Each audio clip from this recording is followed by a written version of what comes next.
मोरे घर पनिया पिलाई दी है जान गे, कफन ओढ़ाई दी है टूटत ही जब प्राण गे।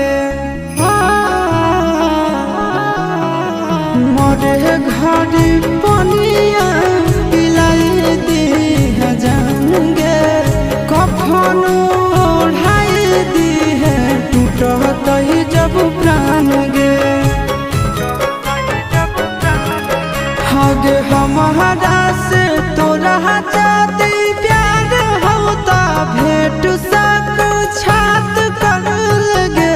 हगे सोनाया रावा हो भरती पटनवा में आके मुलाकात कर लगे। हगे सोनाया रावा